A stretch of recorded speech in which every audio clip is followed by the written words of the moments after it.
Hello friends, नमस्कार। कैसे हैं आप? उम्मीद है आप अच्छे होंगे और डीबी के लिए अपना तैयारी को, अपने डॉक्यूमेंट्स को सभी इकट्ठा कर रहे होंगे कि क्या क्या ले जाना है और क्या नहीं ले जाना है। इसकी तरफ से एक बीटीएससी की तरफ से, बिहार टेक्निकल सर्विस कमीशन की तरफ से आज एक नोटिफिकेशन जारी किया है। नोटिफिकेशन जो है जारी किया गया है, नोटिफिकेशन दो नोटिफिकेशन जारी किए गए। यहाँ से देख सकते हैं 20 को जारी किया गया है, दो नोटिफिकेशन बीटीएससी के होम पेज पे है।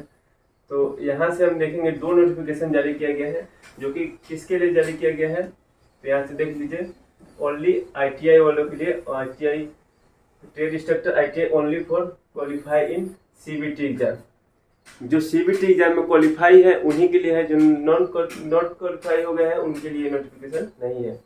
तो जिसमें कि आज दो नोटिफिकेशन है, तो दोनों में देखिए जो 1366 वाला नोटिफिकेशन है इसमें केवल 2 पेज दिया गया है और ट्रेड का जिक्र नहीं किया गया है। लेकिन ऊपर वाले नोटिफिकेशन फिर जारी करके कुछ ही आईटीआई के, कुछ ट्रेड के लिए दिया गया है। तो सीधा हम टाइम को बिना गवाए इसी नोटिफिकेशन को देखेंगे, 1367 नंबर वाला। आप ये नोटिफिकेशन दोनों देखना चाहे तो आप हमें व्हाट्सएप ग्रुप से या फिर आप हमें टेलीग्राम ग्रुप से कमेंट कर दीजिएगा। नहीं मिल रहा हो तो आपको सेंड कर दीजिएगा, या फिर आप btscbihar.gov.in डालते हैं और वहाँ से आने के बाद इम्पोर्टेंट नोटिफिकेशन वाले सेक्शन में जाते हैं, तो वहाँ से आप इस नोटिफिकेशन को देख लेंगे। नोटिफिकेशन बहुत लंबा दिया गया है। विभाग जो है सख्त है, इस पे क्या है, डॉक्यूमेंट्स वेरिफिकेशन के पे सख्त है अगर आपने गलत डॉक्यूमेंट्स कुछ भी दिया है तो चलिए हम पूरा डिटेल्स में जानेंगे कि क्या है।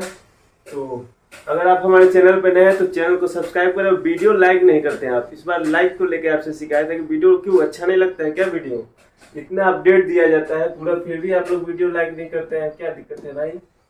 चलिए देख लेते हैं।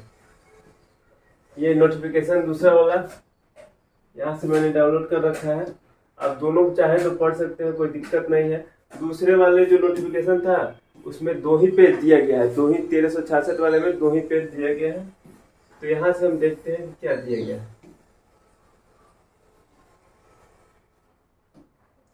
नोटिफिकेशन में एकदम आयोग ने पूरा क्लियर कर दिया है कि अब 1-2 दिन में अब क्या है, तुरंत जो है अब स्कूटनी के लिए जारी किया जाएगा। स्कूटनी के लिए जो है मेगा सूची तैयार कर लिया गया है।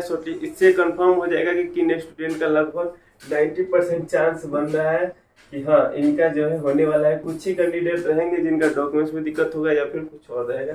इतना तो 99% तो मान ही के चलिए कि आपका होने वाला है, जिनका इस लिस्ट में नाम आ जाएगा। चलिए देखते हैं क्या कह रहा है नोटिफिकेशन। नोटिफिकेशन क्लियर है? क्लियर है। नोटिफिकेशन देखिए कह रहा है कि 20/6/24 का है नोटिफिकेशन। देखिए बीटीएससी की तरफ से जारी किया गया है। इसमें बताया गया है कि विज्ञापन संख्या 7/23 से लेकर 14/23 व्यवसाय एवं निदेशक के विभिन्न पदों के लिए। ये केवल आईटीआई वालों के लिए, आपने अभी मैंने दिखा दिया था बीटीएससी के जो होम पेज पे था। ठीक, अब यहाँ से देखिए, यहाँ बताया गया है कि उक्त के क्रम में निम्न विज्ञापनों हेतु अपहरण 6 बजे से लेकर 6 बजे तक आपत्ति प्राप्त करने का यह डेट दिया गया है। जो विज्ञापन संख्या नीचे बताया गया है कि किन किन ट्रेडों का है, यहाँ से पढ़ लीजिए। मैं कंप्यूटर बेस्ड टेस्ट में योग्य अभ्यर्थियों के ऑनलाइन आवेदन की स्क्रूटनी के पश्चात आपत्ति प्राप्त करने के संबंध में 32 दिशा निर्देश सहित आवश्यक सूचना प्रकाशित की गई है, जिसमें विज्ञापनवार आपत्ति प्राप्त करने की अवधि अलग से प्रकाशित की जाएगी। तो यहाँ देखिए 21/6/24 से 27/6/24 तक 6 बजे तक आपत्ति प्राप्त की जाएगी। कौन कौन ट्रेडों के लिए, तो यहाँ से हम देख लेते हैं क्या है। व्यवसाय एवं निदेशक, फिटर, मशीनिस्ट, आरएससी वाला है, ड्राफ्टमैन है, फिटर है, टर्नर है, मैकेनिक ट्रैक्टर है, मोटर मैकेनिक मोटर व्हीकल है, मैकेनिक ऑटो बॉडी पेंटिंग वाला है। इन लोगों के लिए क्या निर्देश दिया गया, वही दूसरे पीडीएफ में जो पहला पेज है वो छोड़ दिया गया है, बस और कुछ नया नहीं है उसमें। यहाँ से देखेंगे अभ्यर्थियों को निर्देश दिया जाता है कि आयोग के पत्रांक 1366 दिनांक 20/6/24 में दिए गए 32 दिशा निर्देश के आलोक में आपत्ति यदि हो तो दर्ज करना सुनिश्चित। 1366 वही वाला है। देखिए ये वाला है जो नोटिफिकेशन, ये 1300 कितना है, 1367 है। 66 में बस 2 पेज दिया गया, आप वहां से जाकर देख सकते हैं। सेम वही यही नीचे वाला 2 पेज दिया गया है, ऊपर का ये पेज इस नोटिफिकेशन में है जो ऐड किया गया है। यहाँ से देखिए क्या कहा जा रहा है। शेष विज्ञापनों के अंतर्गत आपत्ति दर्ज करने की तिथि अलग से निर्धारित कर आवश्यक सूचना के आयोग के वेबसाइट पर प्रकाशित की जाएगी। अभ्यर्थियों को निर्देश है कि आयोग की वेबसाइट पर ये जो नोटिफिकेशन है वो बस किन के लिए है, इन्हीं इन्हीं जो है 8 ट्रेडों के लिए है। इनके लिए है, इन्हीं 8 ट्रेडों के लिए है। तो डिटेल्स में हम जानेंगे अभी इस नोटिफिकेशन में क्या क्या बताया गया है। वीडियो थोड़ा सा लंबा हो जाएगा लेकिन डिटेल्स आपको करेक्ट मिलेगा, इसके लिए परेशान नहीं होना है, जानकारी आपको एकदम सही मिलेगा। अब यहाँ देख लेते हैं।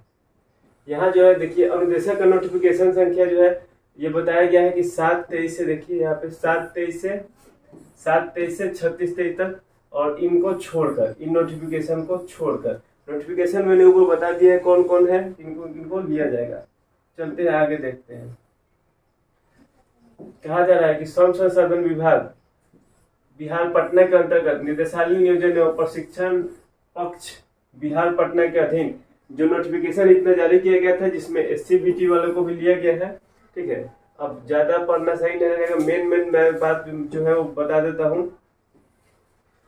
जो आयोग के वेबसाइट पर देखिए बताया जा रहा है कि 13/6 को जो है परीक्षा का अंक प्रकाशित किया गया था, ये सभी को पता है।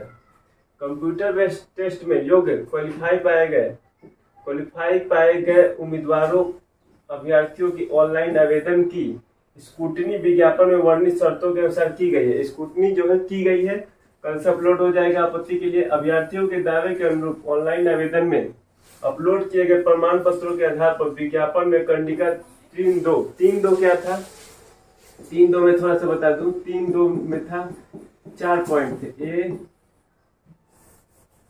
A B C D. ए में था ये ITI वालों के लिए है तो NTC या NEC सर्टिफिकेट। 2 में क्या था, 3.2 उसमें था, देखिए नहीं सॉरी, ए में था CBT का 50% और NTC का 20%। इसके बाद था एक्सपीरियंस का मामला। ठीक है, चौथा था संविदा वाला। चौथा क्या था, संविदा वाला।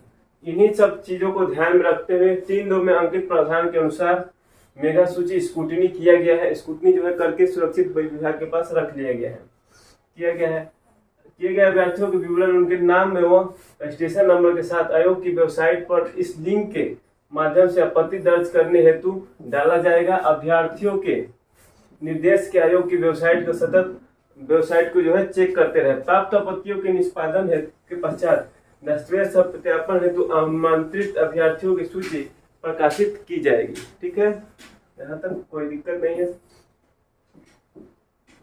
अब यहाँ चलते हैं। देखिए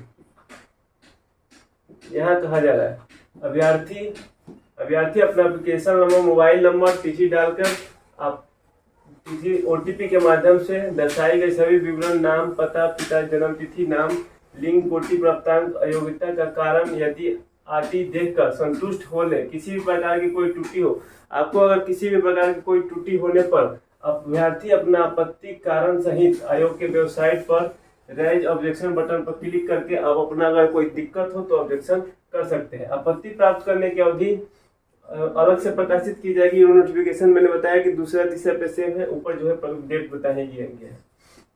मेगा क्रम में नीचे के वैसे अभ्यर्थी जिनके ऑनलाइन आवेदन की स्क्रूटनी आयोग द्वारा नहीं किया गया है, वैसे अभ्यर्थी आपत्ति दर्ज नहीं कर सकते हैं। जो स्क्रूटनी में नहीं आया है वो ऑब्जेक्शन नहीं कर सकते हैं। ऑनलाइन आवेदन में उनके द्वारा किए गए दावे अनुसार विवरण प्रदर्शित रहेगी। देखिए नीचे अब मेन पॉइंट क्या दिया गया है।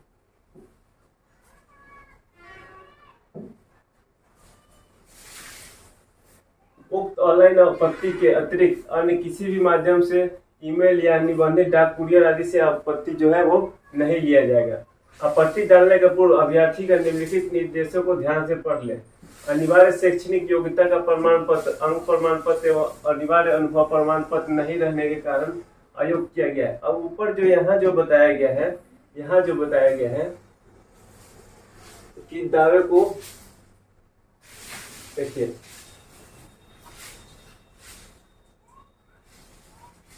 अब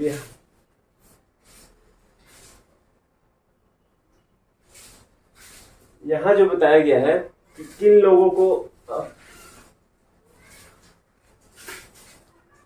अब यहाँ कहा जा रहा है कि आपत्ति डालने से पूर्व जो है निम्न निर्देश जो है वो निर्देशों को ध्यान पूर्वक समझ लें। पहला कह रहा है कि अनिवार्य शैक्षणिक योग्यता का प्रमाण पत्र, अंक पत्र, अनिवार्य अनुभव प्रमाण पत्र नहीं रहने के कारण अयोग्य किया गया है।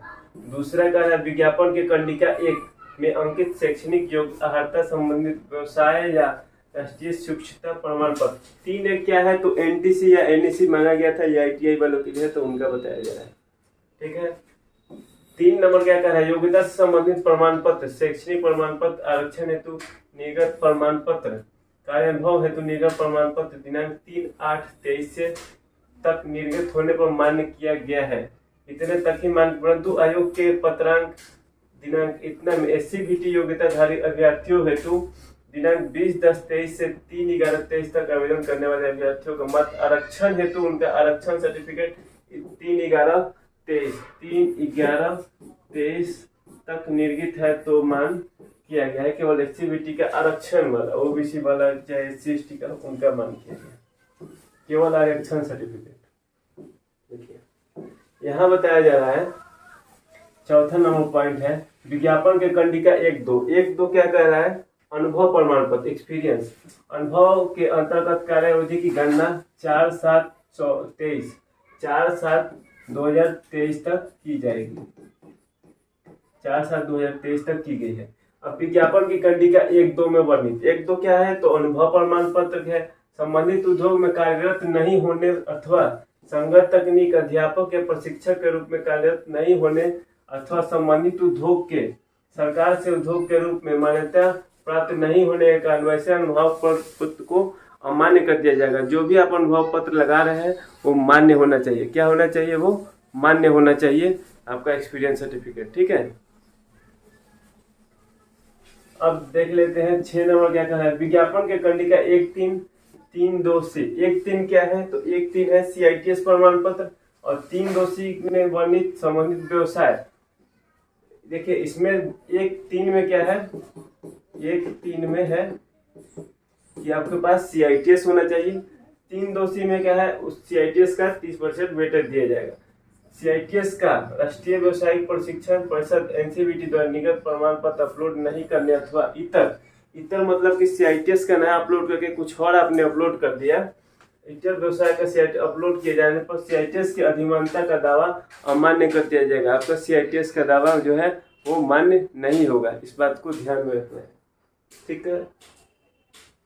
7वां कह रहा है कि औपबंधिक प्रोविजनल व्यवसाय प्रमाण पत्र, शिक्षुता प्रमाण पत्र, औपबंधिक CITS प्रमाण पत्र औपबंधिक रूप से मान्य किया गया है। दस्तावेज सत्यापन हेतु बुलाए जाने पर वैसे अभ्यर्थी को संबंधित प्रशिक्षण परिषद द्वारा निर्गत मूल प्रमाण पत्र प्रस्तुत करना होगा, मतलब कि ओरिजिनल प्रस्तुत करना होगा, अनिवार्य होगा, अन्यथा वैसे अभ्यर्थी को आयोग करने हेतु आयोग स्वतंत्र होगा।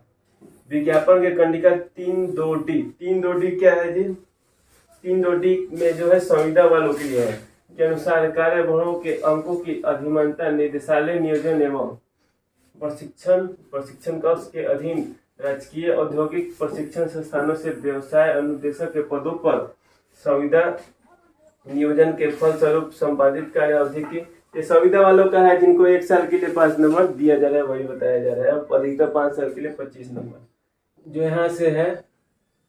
3-3 भी ये जो है क्या है, संविदा वालों के लिए है। ऑनलाइन आवेदन में दायर किए गए कोटि जो EBC और BC हेतु दावा कर रहा है, आर्थिक रूप से कमजोर होने का प्रमाण पत्र हेतु या फिर EWS है, नहीं रहने का आरक्षण का लाभ नहीं दिया जाएगा। कह रहा है कि अनुसार अनिवार्य प्रमाण पत्र, जाति प्रमाण पत्र हेतु क्रीमी लेयर, देखिए OBC वगैरह जो बनता है उसमें एक NCL भी बनता है, तो NCL जो है वो मांगा गया था। अपने NCL न लगा के ओनली स्टेट गवर्नमेंट का ही सर्टिफिकेट लगा दिए हैं तो आपको ये मान्य नहीं होगा। NCL जो भी है वो नॉन क्रीमी लेयर लगाना था। 12 नंबर का है ऑनलाइन आवेदन में अंकित आरक्षण कोटि से इतर कोटि का प्रमाण पत्र संलग्न करने पर आपके आरक्षण को अमान्य कर दिया गया है। क्रीमी लेयर रहित प्रमाण पत्र, जाति प्रमाण पत्र पति के नाम से अगर आपने बना लिया है तो भी अमान्य कर दिया, क्योंकि महिला का जाति जो है वो पिता के नाम से बनता है। 14 नंबर स्वतंत्रता सेनानी के अगर पोता पोती है तो निगत प्रमाण पत्र आपने नहीं दिया है तो भी आपको रिजेक्ट कर दिया गया है। दिव्यांग है और दिव्यांग का जो है अपने संलग्न प्रमाण पत्र नहीं किया तो भी आरक्षण का लाभ नहीं दिया गया। विज्ञापन में वर्णित न्यूनतम अधिकतम सीमा अर्हता को पूरा नहीं करने वाले अभ्यर्थियों को अघोषित कर दिया गया है, अयोग्य घोषित कर दिया गया है। बाकी यही है। और लास्ट में देखिए क्या बताया गया है, यह जो है उपयुक्त कारणों से अमान्य किए गए आवेदन कोटि परिवर्तन का अनुभव का लाभ से संबंधित आपत्ति आवेदन पर विचार नहीं किया जाएगा। जो कि है अमान्य किए, जिनको भी रिजेक्ट किया गया उनके लिए कोई भी आपत्ति पर विचार नहीं किया जाएगा। नोट में क्या देख रहा है, प्राप्त आपत्ति के पश्चात सभी आवेदनों को ऑनलाइन आवेदन की पुनः जांच की जाएगी। आपत्तियों के निष्पादन एवं जांच उपरांत दस्तावेज सत्यापन हेतु योग्य अभ्यर्थियों को आमंत्रित किया जा सकेगा। जानकारी कैसी लगी? जानकारी अच्छी लगी हो तो वीडियो को लाइक और चैनल को सब्सक्राइब जरूर करें। Thank you for watching this video.